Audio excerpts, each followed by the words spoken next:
Este programa é patrocinado pelos amigos e parceiros do Ministério Joyce Meyer. Talvez alguns de vocês estejam prontos para jogar a toalha e Deus quer incentivá-lo a persistir um pouco mais. Apenas um pouquinho mais. Pergunto, com que frequência desistimos de algo quando o nosso progresso está logo ali, bem perto?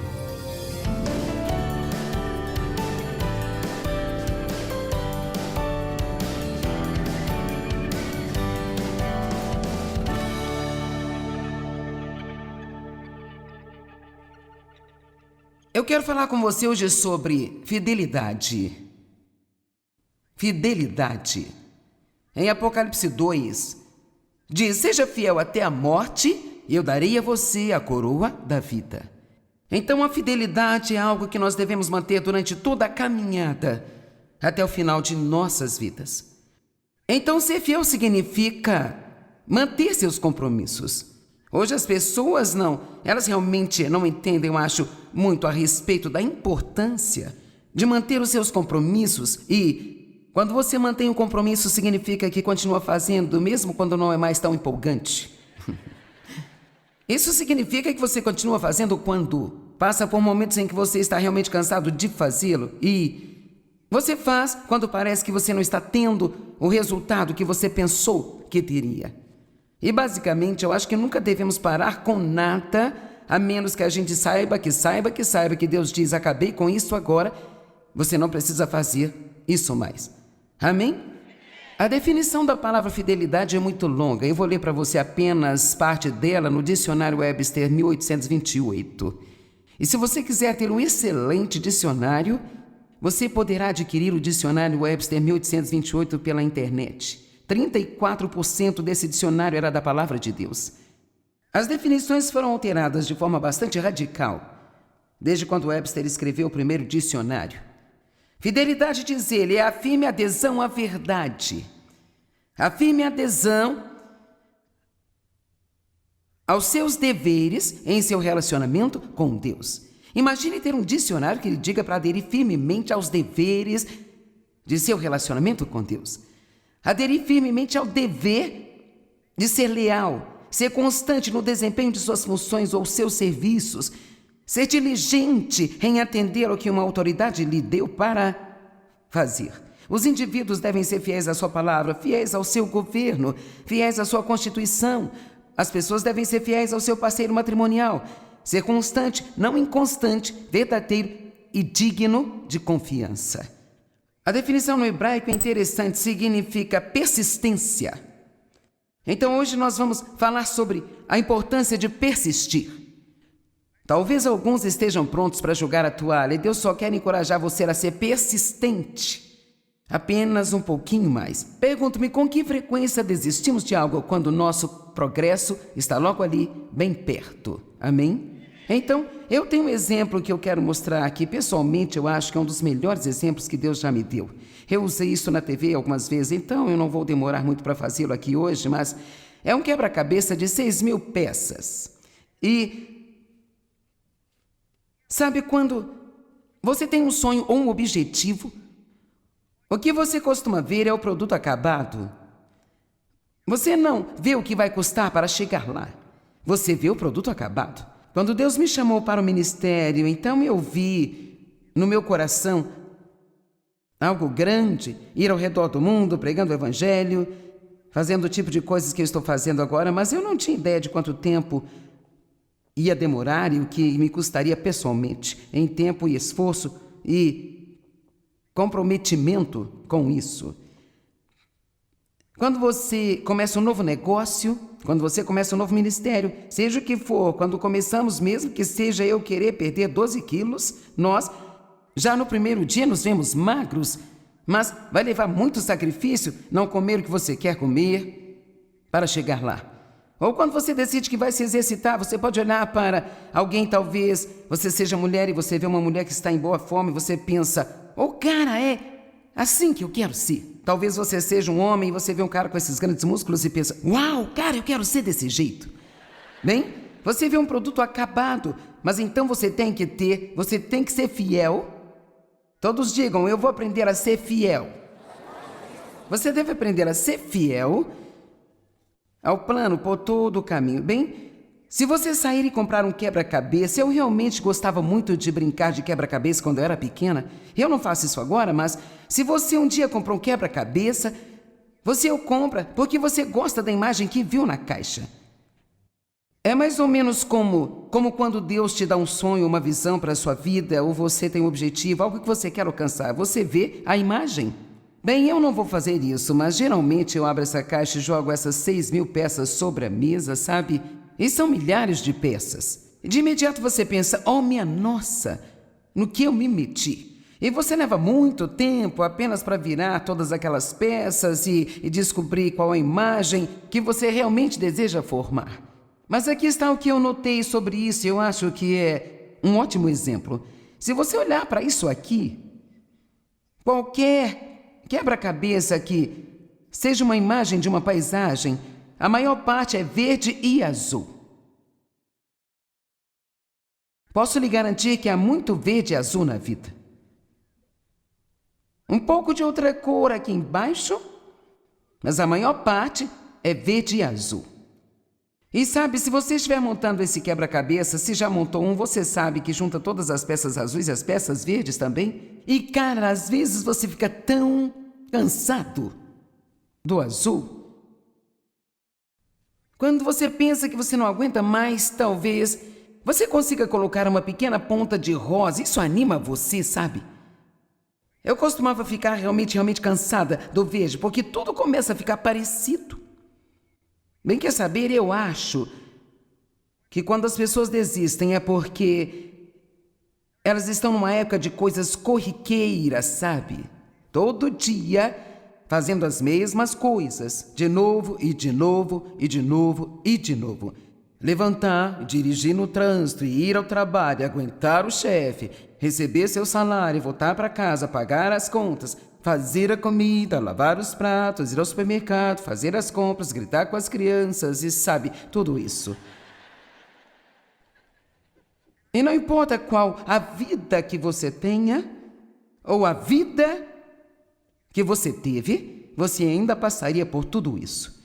Eu tenho uma vida realmente incrível, mas eu vou ser muito honesta com você e dizer que há momentos em que fico muito cansada de fazer o que eu estou fazendo.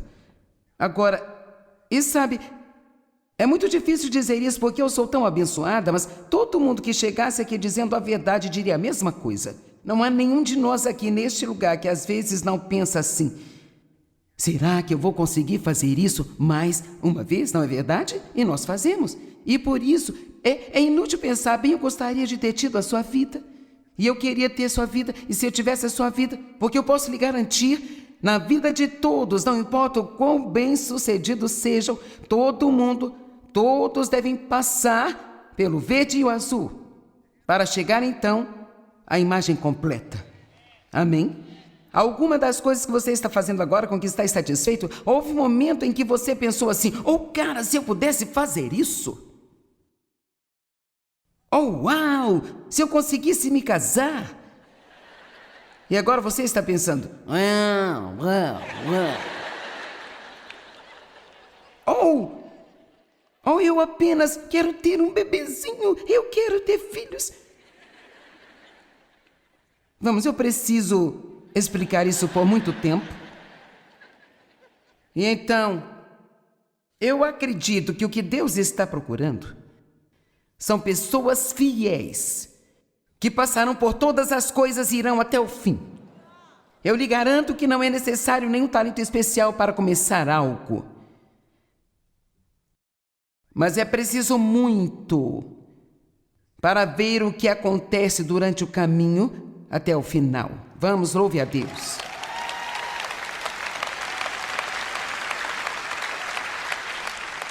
Em Lucas capítulo 15, versículo 10, diz: aquele que é fiel nas pequeninas coisas, também será fiel no muito. E aquele que é desonesto e injusto nas pequeninas coisas, será desonesto e injusto também no muito.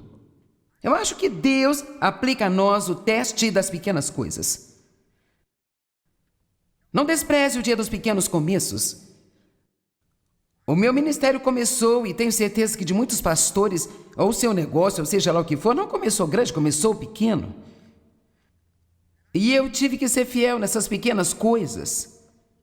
Lembro quando meu ministério começou a ficar um pouco popular depois de eu começar na televisão. E lembro de alguém me dizendo uma vez: "Oh, nunca ouvimos falar de você, de onde é que você veio? Seu ministério, então de onde você veio?" E eu pensava, eu estava no lugar, mas não é um lugar onde você gostaria de ter estado.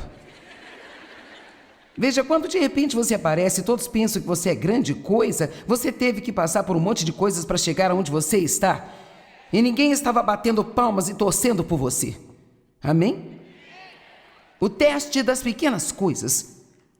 Deus ensinou-me tantas grandes lições nos primeiros dias da minha caminhada com Ele. Eu não pude fazer faculdade bíblica, nem mesmo a faculdade comum eu consegui fazer, mas eu digo uma coisa, eu passei pela escola do Espírito Santo. E eu digo a você, não importa onde você esteja agora, se você estiver aberto a Deus, Ele usará tudo o que estiver acontecendo em sua vida diária para ajudá-lo a amadurecer e a crescer, e Ele pode pegar absolutamente qualquer coisa e ensinar-lhe uma tremenda lição espiritual. Agora eu contei essas histórias, então não vou demorar para fazer isso, mas o pastor Mike lembrou-me hoje. Ele disse algumas de suas histórias dos primeiros dias realmente caberiam muito bem aqui. Veja, eu não sabia como ser uma pessoa de integridade. Eu não sabia como ser uma pessoa de excelência. E Deus realmente queria que eu fosse assim, porque nós não somos valiosos para Deus se não formos excelentes e cheios de integridade, mantendo a nossa palavra, fazendo o que dizemos que vamos fazer. Deus quer que nós sejamos pessoas honestas. Amém? E então, meus pais não me ensinaram isso, mas Deus ensinou-me. E o lugar onde Ele começou a ensinar-me todas estas coisas foi quando eu estava... Acho que eu tinha cerca de 36 anos, isso já aconteceu há algum tempo. Eu ia ao supermercado a cada 2 ou 3 dias e eu tinha uma família para a qual eu estava cozinhando, alimentando, fazendo tudo. E Deus começou a ensinar-me lições a respeito de ser fiel nas pequenas coisas quando eu estava no supermercado. E uma das primeiras coisas que eu me lembro dele lidando comigo foi dizer-me no meu coração que quando eu pegasse meus mantimentos e os levasse para o carro e colocasse no porta-malas, que eu precisava levar o carrinho de volta e colocá-lo no espaço marcado para os carrinhos. Não encoste o carrinho no carro de outra pessoa. Agora, isso é triste, mas eu vou ser sincera com você. Eu levei 2 anos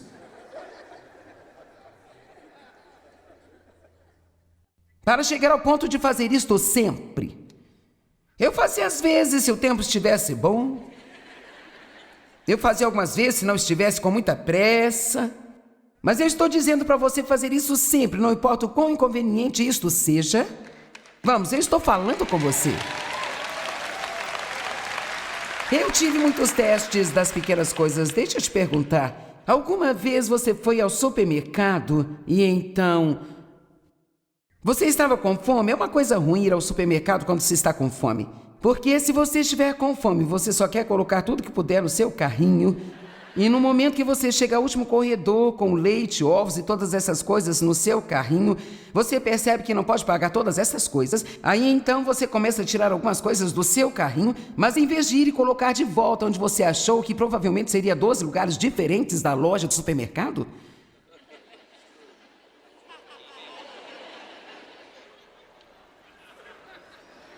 Vamos lá.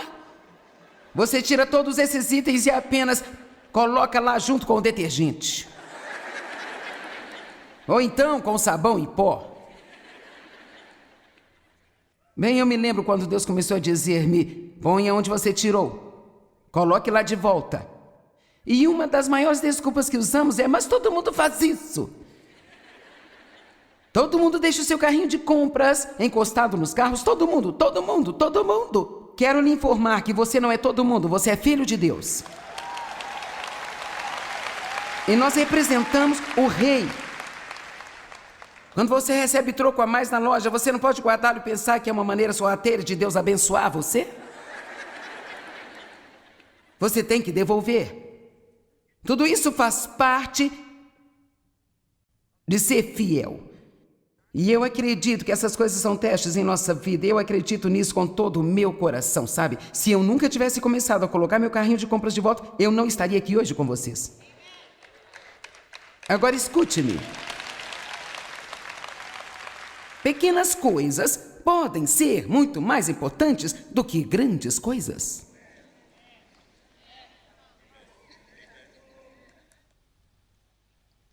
Deus está sempre observando. E até que aprendamos a viver com esse pequeno pensamento em mente, de que não podemos, eu não faço o que é certo quando as pessoas estão olhando, mas eu faço o que é certo o tempo todo, porque eu estou vivendo para Deus e Deus está olhando. Você não trabalha duro apenas quando o chefe está olhando? E logo que ele sai, começa a mexer com suas coisas pessoais em seu computador? Bom, eles não me pagam bastante. Isso não tem nada a ver com seu nível de integridade e sua fidelidade a Deus. Veja, eu estou falando de ser fiel a Deus. Eu estou falando de ser fiel a Ele para fazer o que você sabe que é certo, mesmo não sendo bem tratado onde você faz isso. Porque nós não vivemos para as pessoas, vivemos para Deus. A nossa recompensa vai vir dEle. Seja fiel até a morte e eu vou dar a você aquilo que ninguém jamais poderá lhe dar nesta vida. Eu lhe darei a coroa da vida. Se você não for fiel no pouco, também não será fiel no muito. Se você não é fiel no pouco, você não será fiel no muito. O teste das pequenas coisas. Agora eu quero conversar com você sobre Ruth. Existe um livro de Ruth na Bíblia e vale a pena você ler? E o marido de Ruth, o seu sogro e o seu cunhado foram todos mortos em uma batalha. Agora, Ruth era de um outro lugar além de onde ela estava naquele momento. Ela não acreditava em Deus Jeová. Sua sogra agora não tinha mais o marido. Seus 2 filhos estavam mortos. E ela estava voltando para o seu país de origem. E ela era crente no único Deus verdadeiro. Então ela disse às suas noras: vocês 2 precisam voltar para a casa de vocês, porque eu não vou ter mais filhos e... Sabe, eu realmente não tenho nada para vocês. Eu não tenho nenhum dinheiro, não tenho coisa alguma, sabe? Bem, uma das noras foi embora, mas Ruth disse assim: eu não vou deixar você. Aonde você for, eu irei. O seu Deus será o meu Deus. Eu não vou deixá-la. Quantas pessoas escolheriam a dificuldade apenas para se mostrarem fiéis a alguém? E sabe, a Bíblia diz que Moisés era fiel em toda a casa de Deus. Deus é fiel. Jesus é nosso fiel sumo sacerdote. E a fidelidade é algo sobre o qual precisamos falar um pouco mais, eu acho.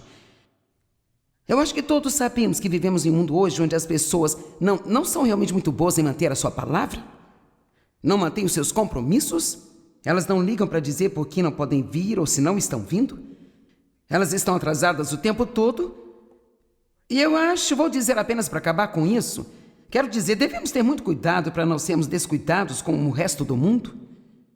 E não sermos o tipo de pessoas que Deus quer que nós sejamos. E não importa se você é a única pessoa que você conhece que está fazendo o que você sabe que é certo fazer. Se você continuar fazendo o que é certo, deixa eu te dizer, você será o único que receberá a recompensa.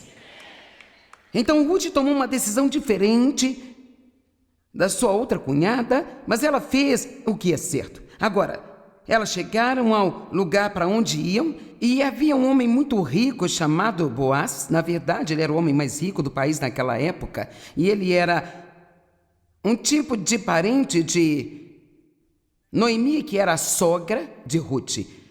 E então, eu vou começar a ler aqui em Ruth 2, no verso 8. Então Boaz disse a Ruth: ouça, minha filha, não vá colher espigas em outra lavoura, nem se afaste daqui, mas fique aqui perto das minhas servas. Agora, isso de colher talvez você não saiba, a menos que eu explique. Então, Deus sempre se certificou de cuidar dos pobres naquela época. Na verdade, havia leis e regras sobre a forma de cuidar das pessoas pobres, e toda pessoa que tinha uma plantação e tinha um campo onde as colheitas surgiam e eram bem-sucedidas, pela lei, elas tinham que sair e elas não poderiam colher a colheita dos cantos dos campos.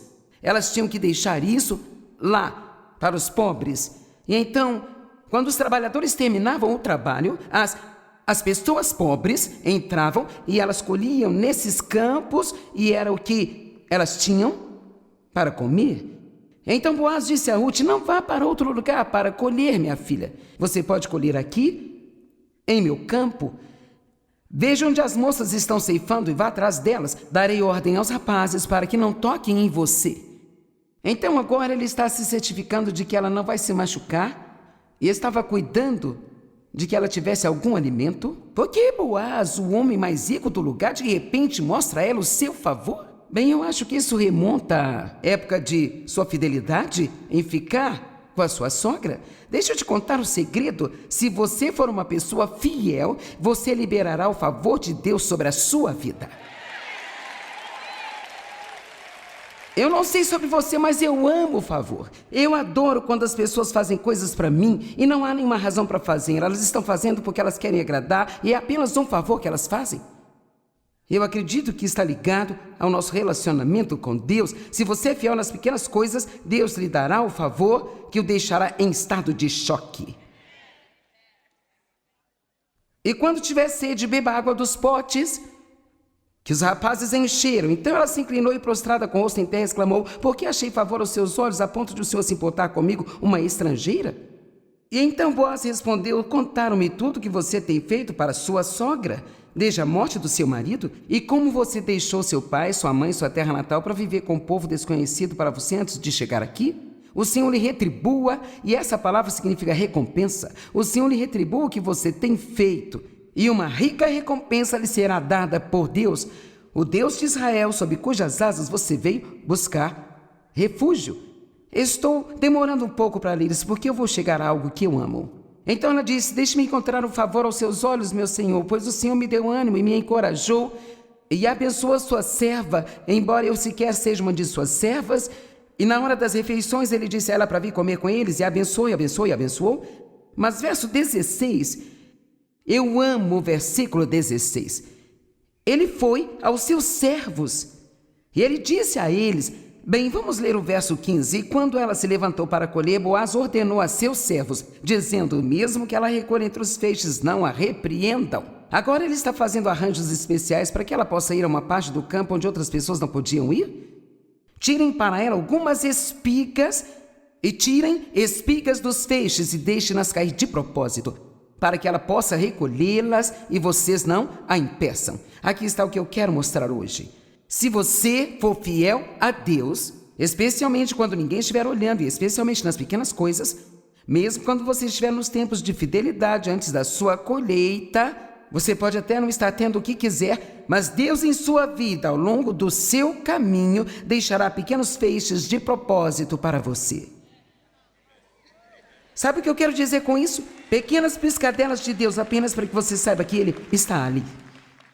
Eu pessoalmente gosto disso no meu relacionamento com Deus, provavelmente tanto quanto gosto de tudo mais. É apenas Deus fazendo pequenas coisas para mim, que me mantém encorajada.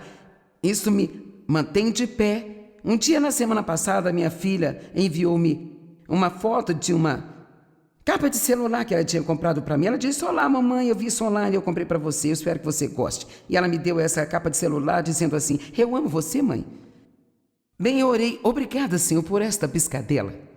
Sabe, Deus está nos encorajando através das pessoas, fazendo coisas para nós através das pessoas. Mas sabe qual é o meu medo? Que nós não prestemos atenção às pequenas coisas que Deus faz. E estamos tão concentrados nas grandes coisas que ainda não estão acontecendo, que não vemos todas as pequenas coisas que Deus faz por nós. Então eu quero que você comece a observar em sua vida esses feixes que Deus deixa de propósito ao longo do nosso caminho. O favor que Ele oferece a você, que eu acredito que está diretamente ligado à nossa fidelidade, ao nosso nível de integridade e ao nosso compromisso com Deus. Alguém pode louvar o nosso Deus?